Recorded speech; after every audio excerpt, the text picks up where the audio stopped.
ritual takes place here.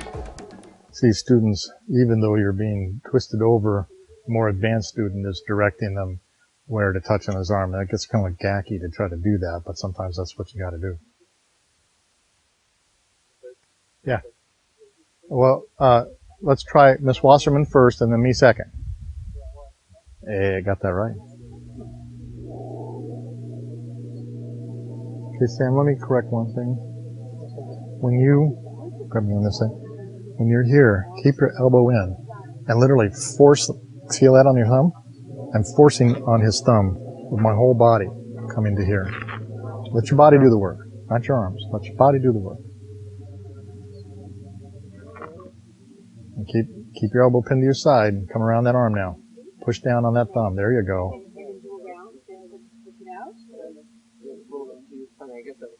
Bring that hand to here. Bring that hand to here now. This hand should go ka-chunk. Okay. Mm-hmm. When you make the break with the thumb.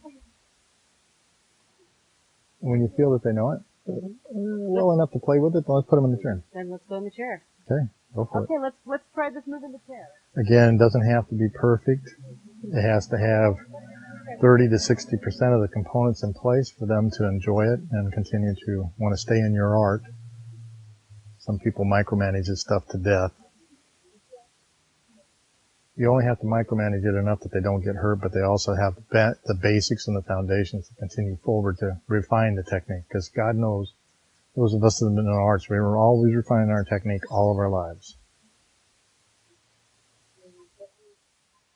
Now we're having problems with this, aren't we? It's not as easy to do in the chair. Correct. The other way. So let's add an alternative to this. Okay. What you're going to have to do in this case, can I borrow you, Matthias? So he comes and makes the grab. When I come up to here, and I'm here, I'm going to have to move him this way slightly. See how I'm still putting pressure on his thumb? Okay, now I'm going to break this arm down a little bit to a broken wing, and then we're down, okay? Right? So it was breaking the arm from the straight to the broken wing piece, which is a green belt technique. Can I just borrow your arm real quick? So when he was straight, no, let's stand up. So we made our breakout, right, and he's straight. I'm going to bring him to me slightly, and then where this hand would have normally done his thing and go down the arm, I'm going to bend it slightly. That gives me this broken wing. Now, realistically, from here, we learn in green belt and blue belt that if I just take his hand back towards his face, watch his face. I already know it's going to break. It doesn't take much, does it? So that just gets him started toward the ground, and then bring him on down, holding on to that arm. Okay. Does it work? Okay. Oh, I thought you were just massaging my leg. Okay. Yeah, it can get going real quick. So a little modification, and this is the fun part. It doesn't always work that way. That's why we learn so many different techniques so we can kind of make them up as we need to. One of the things with teaching is a lot of teachers get hung up in just the teaching of the technique and got to be this technique. And realistically, you cannot teach your student a technique for every position that they might find themselves into a condition out there. What you need to do is to teach your students in a way that they can synthesize technique from the principles as they need it along the way. That's the powerful part about teaching, is getting that creative synthesizing of things together. So, lesson learned. Legendary senseihood. How's my thumb going to slip? Oh, okay, so right there you're grabbing the whole hand. Yes. Yeah, see, I do that. No. Yeah, that's good. No, when this technique is done properly, you've got all the meat of that hand. As a matter of fact, just squeezing it like that causes a problem. Okay? When you just squeeze that. I mean, and that's an addition to all I'm doing is squeezing their knuckles together. And watch Bonnie Bell's face when I do that. Okay?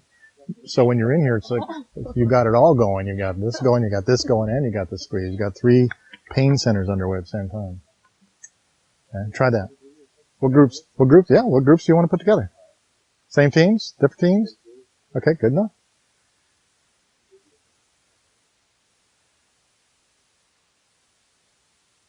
You got to smile.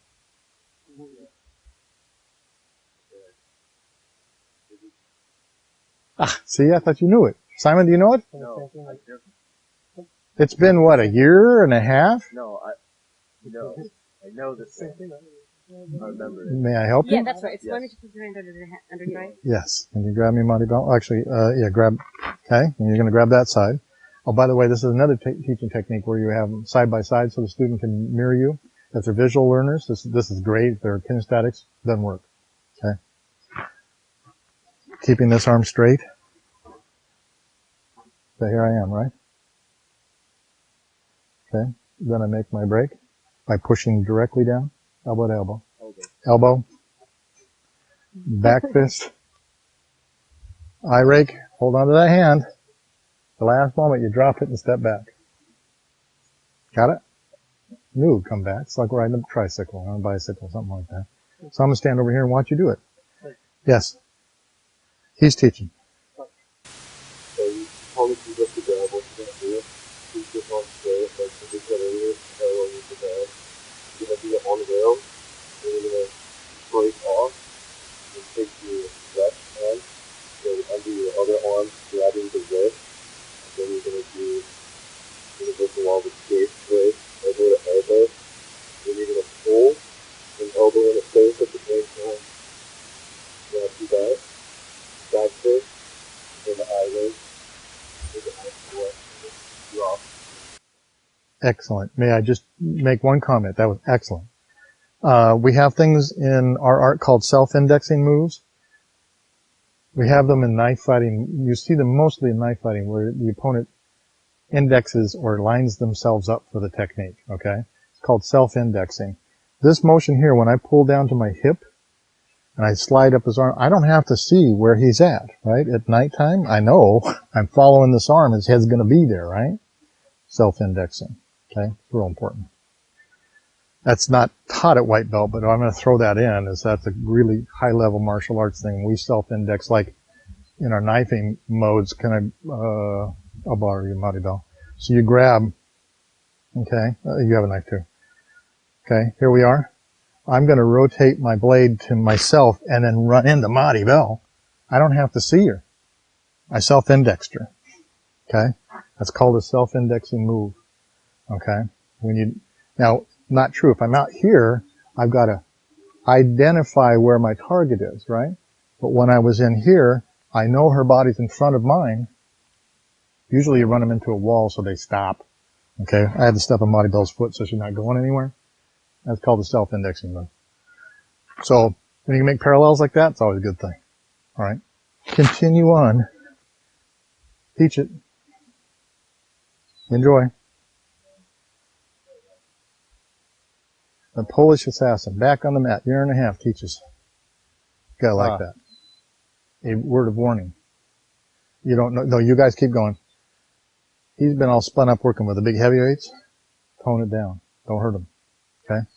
Sometimes you lose the gear ratio there. It's real important that, because we're rocking and rolling kind of guys, we tend to be in a high-speed mode when you're working with a big guy.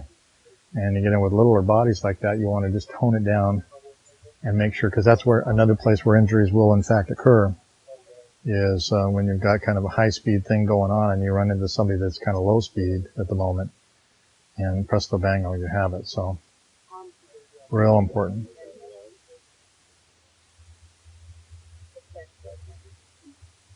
Allowing your hand to be loose, because then it kind of follows the topography of their face. Okay. And that way, it's bound to find a scratch along there somehow. Okay. Remember, white belts don't have much hand-eye coordination yet. So a lot of the techniques we try to do are self-indexing in close, or like the eye rake, just let it loose. It's bound to find a nice eye rake.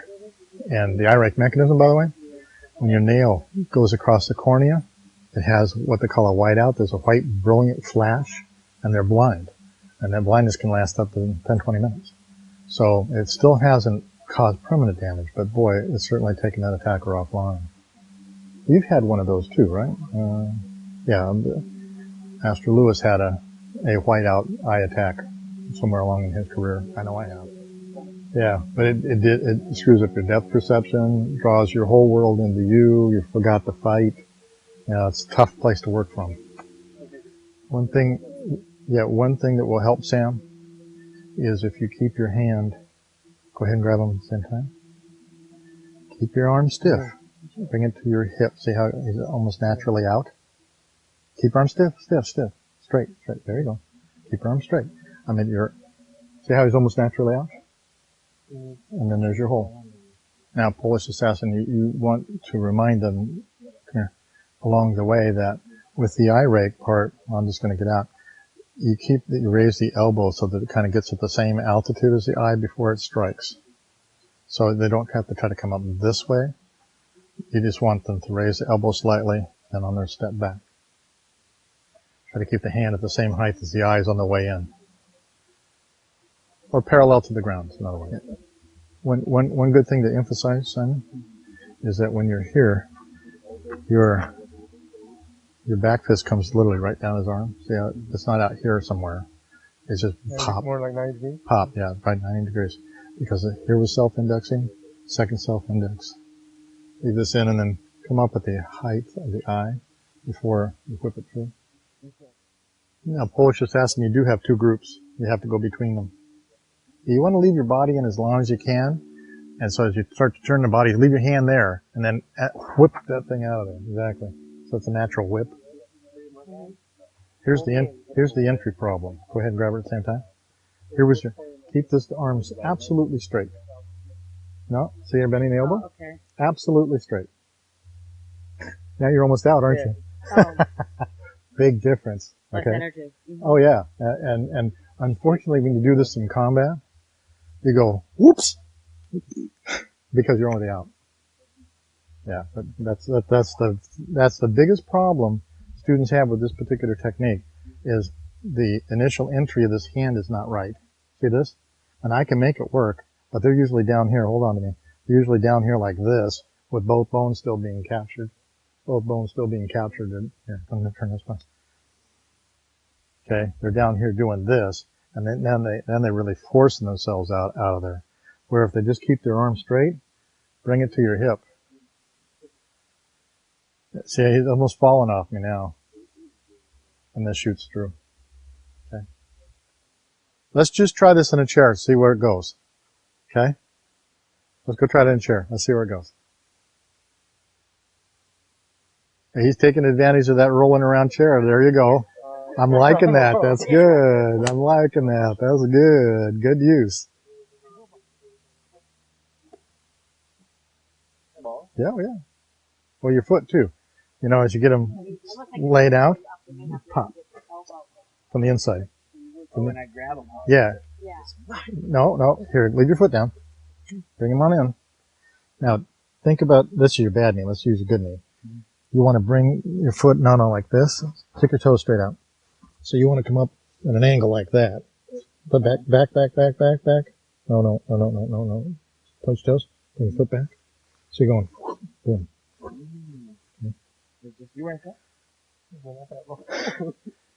Okay. We're just pointing out a fact that here, I can use Matthias real quick. There's kicks we learn in, Greenbelt. Okay? You come up on the inside like that. Okay? So you're sitting right there. Okay? Okay? And you're just sitting right there on top of them. We do a lot in Greenbelt and Brown Belt with our feet. So we'll hook legs. Okay? And we'll keep this kind of thing going, you know, where we can hook as much as possible. Okay? You can get a hyperextension in there. All at the same time, you're still using your hands. Okay, and then this is the worst one. You get a hold of somebody like this. How'd that feel? Yeah, so you do an axial kick into those thighs. Look, I've got a nice hyperextension going on here. Okay? But this is really good use of your feet. God gave you two hands, two legs, head. We use them all. All right, let's get toes in line. Good job. Okay, complement. Remember Matthias for a second? In white belt, we teach them, if one doesn't work, the other one will. So say I wanted to do a control the inside, and Matthias says, no, you're not. And he pulls my hand down. I use that speed to come on around.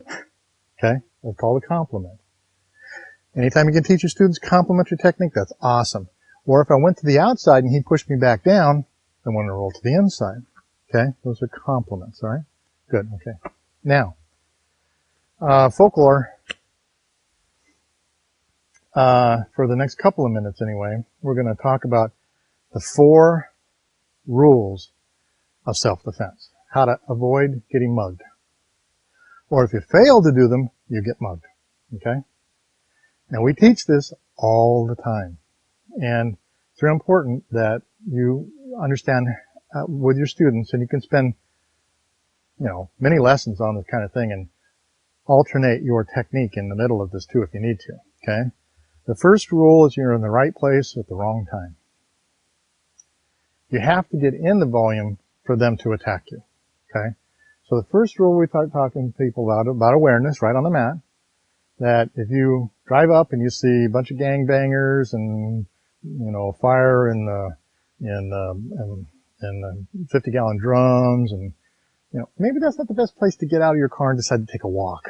Okay? Right? So, first is realize where you're going to be. The second one is, and I'll use Matthias, is stand way over there. The second rule is, if Matthias is the bad guy, he has to see me. If I become visible in his area, he has to see me. Okay?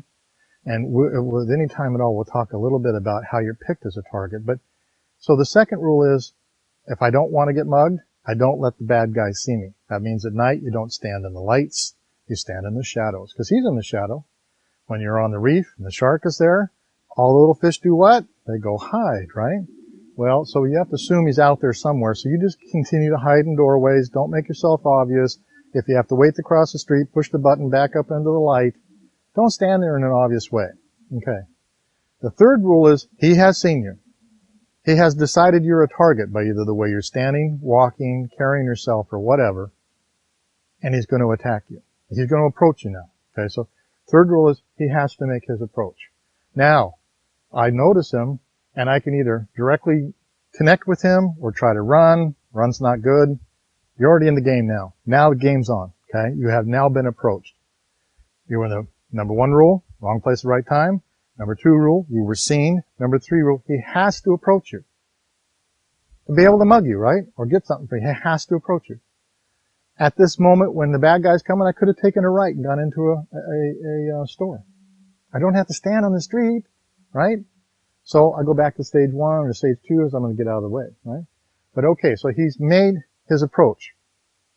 In stage 3, he has to pick up a dialogue with you, or mugging will not occur. So he'll say something like, hi, big boy, or whatever you want to say. Some dialogue will start to happen. He'll either ask what time it is, do you know where a place is, do you have spare change for the homeless, because he looks like a homeless guy, So he's going to have to pick up a dialogue. Once a dialogue is engaged, we spend an inordinate amount of time role-playing. And we all think it's funny, but in fact, when you teach your students to role-play, like, start to try to mug me or something. I'm going to start talking to me. Yeah, man, what time is it? Oh, I'm not that old. How old's your father? 50. Oh, see? I got him off track right off the bat. Wait a second, how old is my dad? Immediately, I controlled his mind. Okay, that was excellent. Thank you. And that wasn't planned either. That's how I'm going to control him now. Right? Or, go ahead and say it again. Yeah, man, what time is it? I don't know. They stole my watch last week. Can you believe that shit? Go ahead, keep going. I don't care. I know, I didn't either. But Money, you know what? No, they took that too. Had I had that, how much would you have wanted? $100. Oh man, you don't think big enough. Let me talk to you about thinking big now. Now immediately I'm starting to touch him, right? I've now crossed his boundary so I can choke him, strike him, whatever I want to do. But I started talking to him. Another cool one is, do you like spaghetti? Yeah. How do you like your spaghetti? Are you Italian? Yeah. So I'm going to start asking him questions now, like, whoa, wait a second. I start to control that. So we have a lot of fun with this role-playing thing, but it's very important how you do this, because it completely, it changed him being in the strength position with me to having us equal, and now I'm in a strength position with him because I'm going to start to mess with his mind.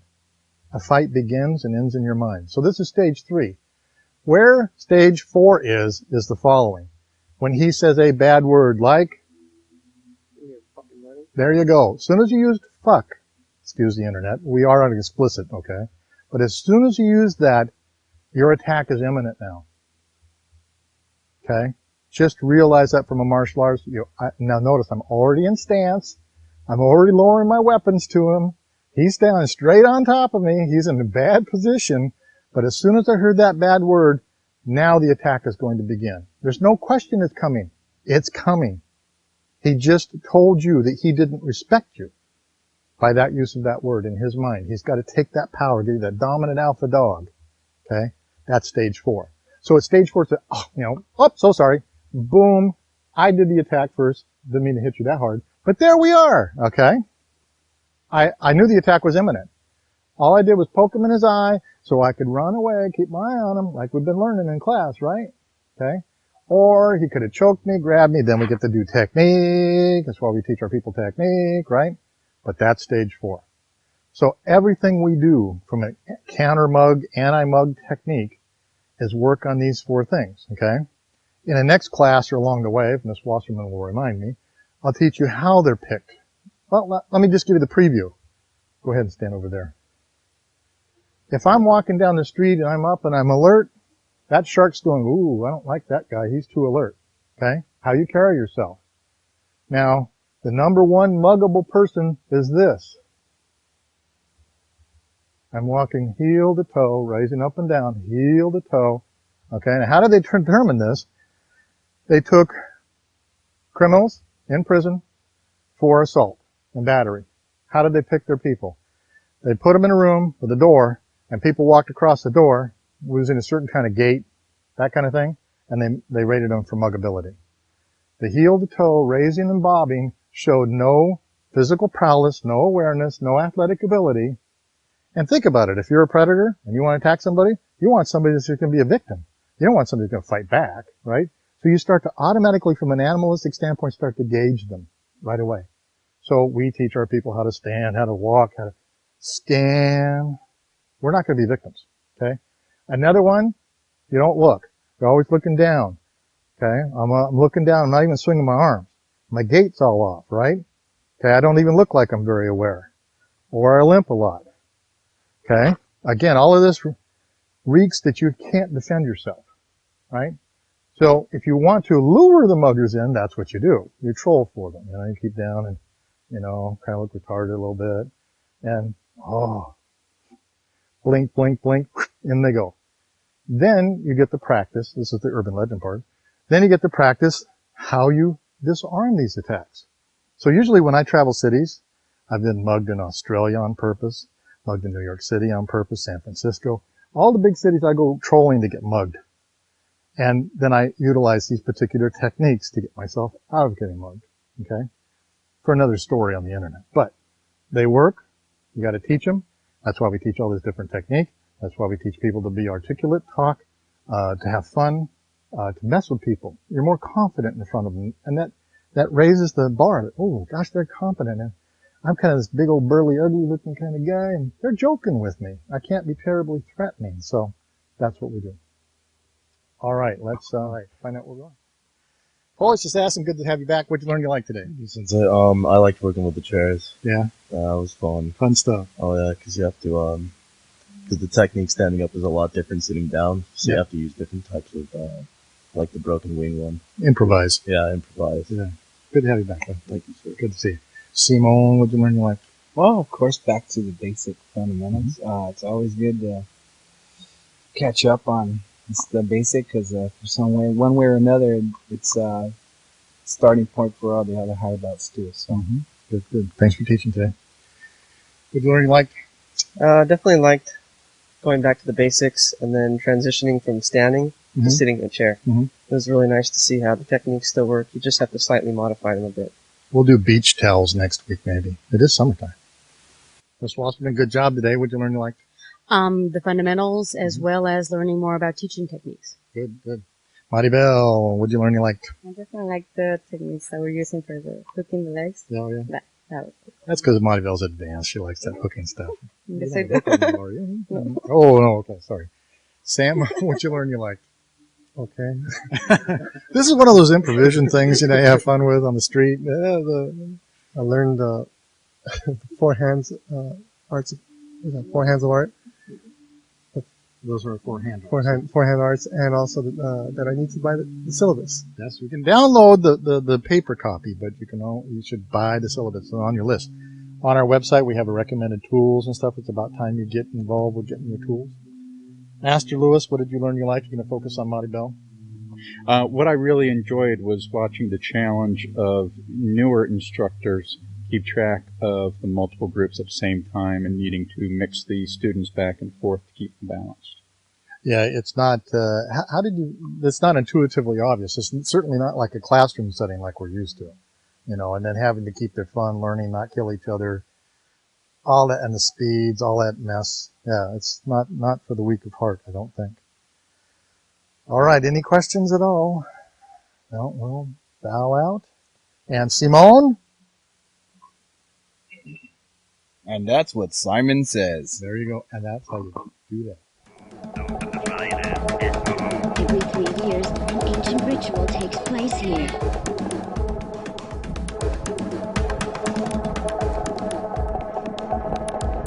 He is the creator and sustainer of all the worlds, whether those worlds are known or unknown to mankind.